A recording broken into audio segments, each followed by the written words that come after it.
Knowing you're going to die soon, in a few weeks or a few months, is something most of us don't want to think about, let alone talk about publicly. But 48-year-old Laura Mason Caldwell is not like most of us. You okay? Yeah, I'm fine. Laura has decided no more chemo, no more radiation. It's time to stop. It was stage 3 breast cancer, so it had moved from my breast into my lymph nodes. Since then, it's moved into my brain, unfortunately. I think we've had a range of emotions about what that's like. At first, of course, really shocking and scary.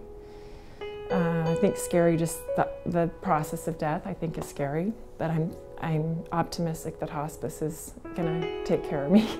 I'd had clear mammograms for 6 years prior to my diagnosis.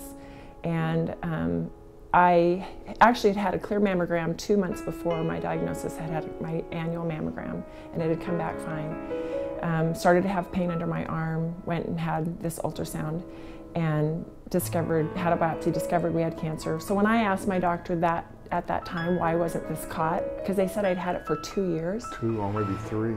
And I said, why was this never caught? I was doing all the things that I was told to do. And he said it was because I had what they called dense breast tissue. And I remember I talked to him, I said, no one has ever told me I have dense breast tissue. Why has no one ever said this to me? And he said, well, it's not something we usually tell women.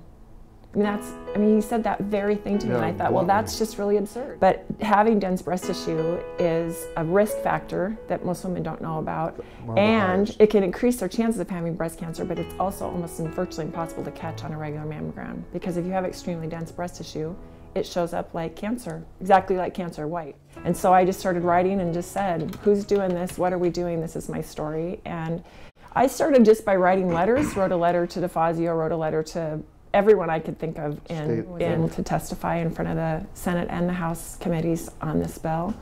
And we had it passed in June and signed in June. Or it passed in May.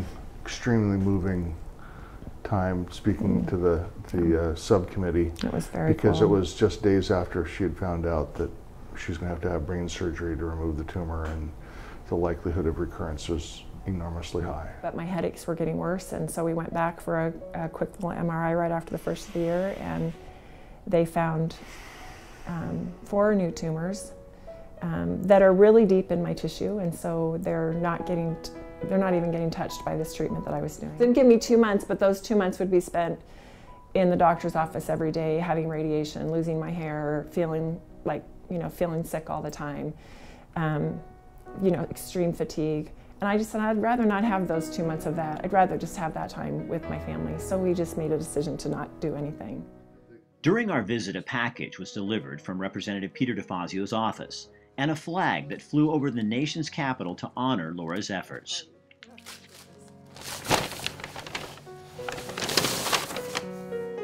Oh, it's handwritten. How cool is that? Okay, I'm not going to be able to read it probably. Thanks to Laura's work, we have a new law in Oregon that requires doctors to inform patients in writing if they have dense breast tissue. This is a small change that could have a major benefit. Had Laura been informed about these risk factors early on, she may have been able to catch her cancer before it spread. For that reason, House leadership needs to bring up the Bipartisan Breast Density and Mammography Reporting Act, H.R. 3404, for a vote. We'll make sure that women across the country have access to the information necessary to detect breast cancer early when it is most treatable. Peter DeFazio. Very cool. Cool. Yeah, it's very cool. Laura doesn't want to die, but she says sometimes knowing that you're dying actually can bring you life. So I think the leaving part is the hardest part. There's a lot of things to do to get ready to leave. So those things keep me busy. Things I want to say that I'm trying to get said before I go.